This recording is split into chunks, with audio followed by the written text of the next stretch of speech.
What's up guys, this is episode 4 of building my EToH fan game. You know what, now that I think about it, I feel like we need a little intro for this series. Editor, could you add a little intro for me please?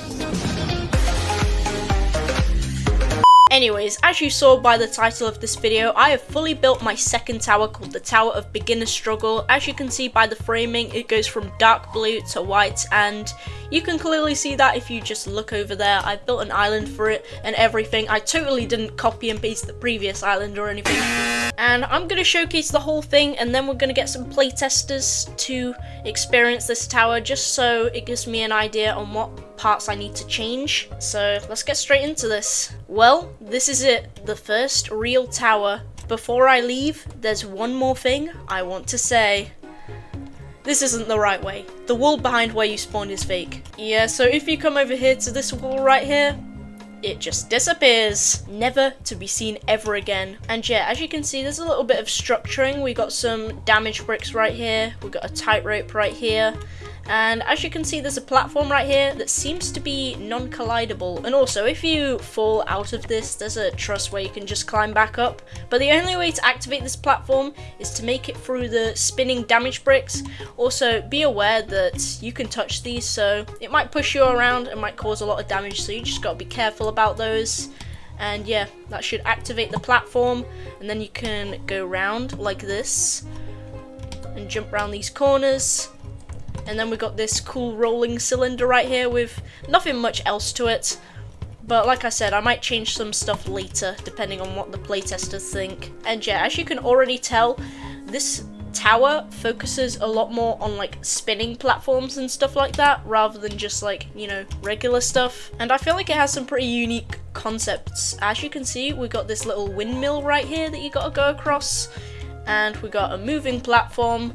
This part where you gotta like choose the correct side, which doesn't have the damage brick on it, which is pretty simple. I was gonna have a part where there was like a transparent platform on one side, but I thought the jumps were a little bit long between each one, so I didn't include it. And then we got this cool curving platform right here, as you can see. And as you can see here, we got the first wraparound. Now this part is a little bit strange because I couldn't really figure out how to get the cylinder to be like rounded off at the end, so it kind of looks a little bit it looks a little bit sus.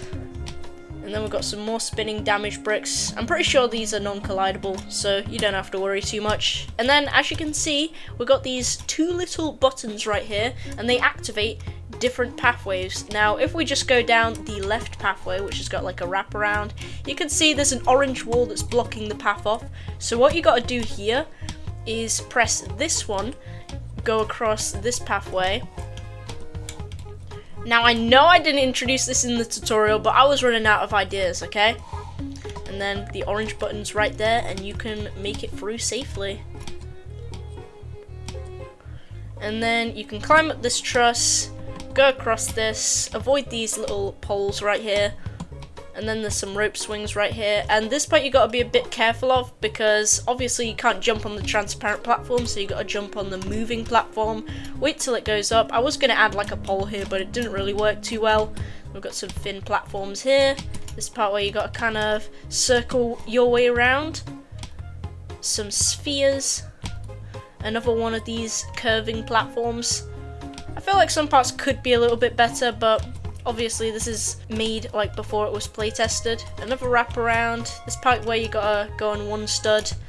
And then we've got some shoving platforms, falling platforms, indicated by the exclamation mark. And we've got this cool part where you gotta go up one of these while it's spinning. And then we got a little no jump section, because if you jump, obviously you take damage and you can't really jump very far. So what you gotta do is kind of navigate your way around some of these walls, and then you gotta go on this at the end. Then we've got another one stud pole right here. Not too hard. And then we've got some cubes on top of the damage bricks. And then another truss that takes you up to this section, which is pretty cool because, you know, as you can see, we've got a cylinder that goes around another cylinder, which kind of acts as a ring, and you gotta jump over the spinning damage bricks and be careful of them.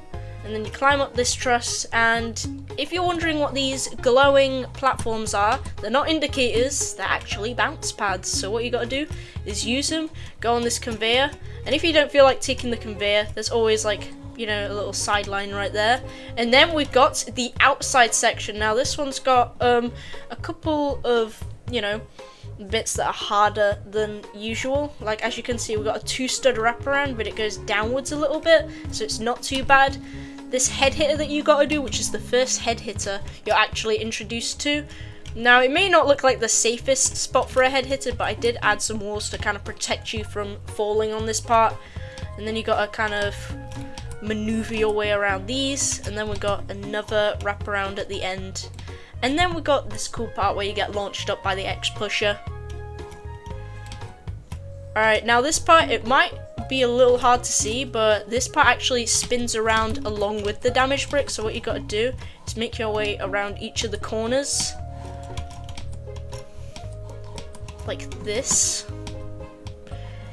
And then once that's over with, I know this part's a little bit broken because the damage brick kind of goes over the platform, so it's a little bit strange. This part you gotta be careful, because otherwise the conveyor will send you into the damage bricks. This part you gotta make your way up like this. And then for the next part, it's very similar to the spinning platforms part, except it's with a conveyor instead. Next up, we've got some back-to-back moving platforms for the first time. Then we got some of this stuff, which is kind of inspired by Tower of Heck. And then we've got some loose platforms right here. A loose platform that you gotta tilt upwards in order to make it. This interesting part where you gotta jump on like each spinner like this to get closer to the middle. Then we've got this jump again. This cool rotating sort of spiral where you gotta jump over the damage bricks, and then you gotta jump on top of it. Now there is a way to kind of make it over here, which I literally found out as I was testing this myself. So I added a little wall here to kind of prevent you from doing that. It might still be possible, but I don't know. Then you got to make it over here. Do 2 of these wraparounds in a row. Then we've got a zip line right here, which I kind of forgot to colour, which takes you in this little room. And then there's another moving platform, which obviously you got to be aware of the transparent blocks. Obviously you can't always jump on them. And then what you got to do is kind of move as you're on the moving platform to avoid the walls. And then you got to go up this section right here and then go on top of it. There's a lot of parts where you got to go through things and then on top of things. This is the Tower of going through things and going on top of things, not the Tower of Beginner's Struggle. And yeah, as you can see, we've got some slanted platforms, pretty basic stuff. Got some conveyors that take you left and right, so obviously you got to be a bit careful of those. Another wraparound right here, which I actually kind of buffed because I thought the original like setup was a bit too confusing, because I was just gonna have this go straight to the wall, but it would have looked like you had to like kind of climb on it, and it would have messed people up because you would have hit your head on it. So I had to kind of buff it a little bit, but also nerf it at the same time. Then this part, you gotta be careful of the conveyors boosting you into the damage bricks. We got some single rope platforms. And then we've got some spinners, which are a little bit awkward to go through, mainly because you can just kind of hit your head on them pretty easily. I might fix that part a little bit. And then for this section, it's pretty similar to the spinning part from earlier, except you kind of got to jump over them in order to survive. And, you know, there's not that much room for error this time. And then you got to go on top of this, and then we've made it to floor 9. Now this part's pretty cool because we got this little cube right here where you got to like sort of navigate around it, and just like the last few parts, you got to go on top of it. Super original idea, I know. Then you got to weave around these corners right here. Avoid the damage bricks at the top. Then we got this classic sort of, you know, checkered damage brick pattern, which is seen in quite a lot of obbies. So I thought it would be a little bit of a throwback. And then once you climb this truss right here, you got to be careful because you can hit your head here. So I made sure to make the like the block pretty close. I'm not sure if you can. Oh, you cannot climb on it at all. Okay, we're back. I might change the platform so you don't really have to jump there. So hopefully it shouldn't mess people up too much. But yeah. Just like the part from earlier, you gotta go around these walls, and as you can see, there's a little teleporter right here, and this is not the win pad, to be clear, because it teleports you to the final floor, and you have 60 seconds to complete it, and you have to press the button to begin. And as you can see, we've got a little speedrun section right here, so you gotta kind of just go for it. Now, I tried to make the timer pretty forgiving, but also like not that forgiving at the same time, if you get what I mean. That kind of encourages new players to go fast. Got some wedges, some basic wraparounds. To be honest, this was kind of just an excuse to, you know, add basic obstacles, but add like a fun little twist onto them. Then you gotta jump on these. We've got some more wraparounds, because I can't really figure out how to add like any other object than regular parts. And as you can see, even when I finish the tower, the timer's still going. I can't really figure out how to fix that, but hopefully it's not too much of a big deal. And yeah, that's pretty much it for the Tower of Beginner's Struggle. Now I'm going to cut to the playtesters. So my first playtester for the Tower of Beginner's Struggle is going to be Forg. You might remember him from the Tower of True Skill video. Okay, you got it, you got it. Oh, he's got it.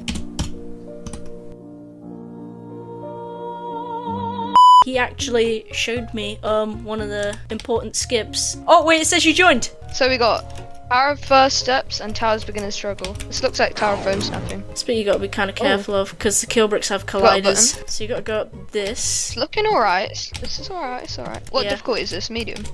No, it's high easy pretty much. It's a bit lacking detail, but the gameplay's very tedious. Yeah, I feel like the spinners like definitely need some tweaking. You just gotta jump on this. I think you messed this up. Oh yeah, I forgot. It looks so wrong, bro. How does this work? You gotta add some sort of indication. Yeah, I was gonna add some text, but like for some reason, when I made like the thingy yeah, you gotta be careful of that, because that scared me. Because when I was playtesting this myself, I literally failed because I forgot to wait for the moving platform and just jumped on the transparent platform. So to be fair, I thought it was touch activated. So as soon as I went on, it went up. It's pretty snazzy. It's pretty bland. I think it's pretty bland. Yeah, I'm not sure if like we've got opposite opinions, mate. Yeah, true. Oh, bounce pads. Okay. I had to tweak it a little bit because like every time I had the bounce pads, like you could always skip a section, so I had to try and make it unskippable. Bro, why can't I do the head hitter? This is meant to be. Oh, I think I'm like really far ahead of you. Oh wow, I just lagged. Just don't look at chat, okay? I'm just gonna no clip. I forgot. I'm using like this crappy pay to win admin. I'm not even sure what this is. It's like one of the most popular ones I could find. But really, I should be either adding my own admin, which I cannot these be are unindicated. Wait, which bit are you talking about? Oh yeah, in the tutorial, I said the loose platforms can sometimes have no indication, so you gotta watch out for them. Okay, this bit's a little bit broken. I fell to floor 1. Now there's no skips. I made it skip proof. You're so laggy. You just whooshed down the zip line at like sonic speeds. Why are you trying? What is that strategy? Oh, it deafened. Oh, okay. It's because for some reason my deafen keybind is set to Y. I don't know why. Why is it set to Y? How many times have I said Y in this sentence? You have 60 seconds to complete this final floor. I beat it. You did it. Nice, bro. How many seconds did you have There's left? no win message. There's nothing. I haven't figured that out yet. Why is the timer still up? This is so broken. Oh yeah, there's a bit of a secret in there. Wait a minute, I see it. So this area, it was This also looks completely the same. How did you fall there? I don't know. It was lagging, okay? No, it wasn't. No, it wasn't. Oh, you're gonna... Watch this. Oh, damn! Nope. Wait, do you have to wall hop, or is that just like a ladder? Oh, wait. Oh my god. Oh my god! Okay, that's something wrong as well. What is that? Wait, can you jump straight? Yeah. Oh. Yeah, so when I was nerfing the balloon section, I decided to extend the platform to create a catch zone, and by doing that, I accidentally created the funniest skip ever. Well, I guess that was kind of fun. Okay, now that the playtesting's out of the way, it's time to make some changes, starting off with fixing the cylinder because, as you can tell right here, it looks a little bit sus. So I'm going to try and fix it. I'm not even sure how you round cylinders. I'm gonna mess around with some settings and just see what happens. 12 seconds later. Okay, I already give up figuring this out, so I'm just gonna Google it. What the frick is that? Like, ew! Ew! Wait, this is sick. This is actually fire. It doesn't look weird anymore. I think that is officially fixed. The next thing I need to do is add an indication, basically saying that this wall can be deactivated with a button. I was a little bit hesitant to do this when I first built this, because, like, when it was transparent, it still said it, so I thought people would get a little bit confused by that, but you know what? I'm sure it'd be fine. Okay, I didn't even remember how to add sort of GUI to stuff, so I'm just gonna copy this and then add it onto my wall. I really hope it actually adds it onto the correct side. Oh my god, the stretching bug has happened again. I need to think about how I fixed this last time, but honestly, I completely forgot. Oh, okay, it's there, alright. Okay, there we go. This wall seems to require a button for it to be deactivated. Okay, next part I'm a little skeptical about is this windmill part right here, because it's not the most lenient thing in the world. Fog made a comment about the gameplay being pretty tedious and not having much design sort of put into it. I might make the design a little bit better eventually, but right now it's a little bit cooked. I'm not sure how fast these are gonna go. Like, I hope they go the same speed. Oh, wait, it actually works! That's actually sick! And you know what, to be honest, I cannot be bothered to make the tower look better now. I just want to focus on the nerfs for now, and I'll probably make it look a bit better eventually. Anyways, the next thing I wanted to change was this part, the spinning damage bricks, because they have colliders turned on, which I reckon will mess people up, so I kind of just wanted to, like, revamp that part entirely, to be honest. Rather than having, like, sort of spinning damage bricks, since that's a little bit tedious, I'm gonna tweak it a little bit. The alignment on these towers are so bad, bro. They're awful. Oh no, oh no, what have I done? No, I've broken it. No, what have I done? I was trying to copy and paste this, but I just broke the whole thing by accident. At least this works now, I guess. Now, one important thing that I need to fix is the moving platform indication, because right now we just got a transparent platform and people are gonna think you're supposed to jump on it. So I'm gonna change things up a little bit by adding a transparent neon platform instead, with a line sort of pointing to where the moving platform is headed to. The only hard bit is just going to be aligning it with the moving platforms, and keep in mind I'm going to do this with all of these moving platforms, otherwise I'm a little bit cooked. Oh yeah, this looks so cool, bruh. This is going to be perfect. Wait, let me actually see what it looks like in the game, because I'm actually kind of curious on what this is going to be. So let's turn it to like high graphics settings, just so we can like get an idea on what it looks like with high graphics versus low graphics. Oh wait, the graphics quality is auto set to the minimum and I can't even change it. That's definitely not a good sign. Dude, my game is actually tweaking, bro. What? I forgot to turn collisions off. I am stupid. Well, at least we know that this looks pretty good. It's a bit cooked. Realistically, I should have made this like one smaller on each side, but I mean, whatever. Okay, now there's two more things I want to change, and hopefully they shouldn't be as hard. The first thing I want to change, and this is really important, is the freaking balloon skip. Okay, there we go. I think that part's done. Let's see if the skip is still possible. Oh, come on.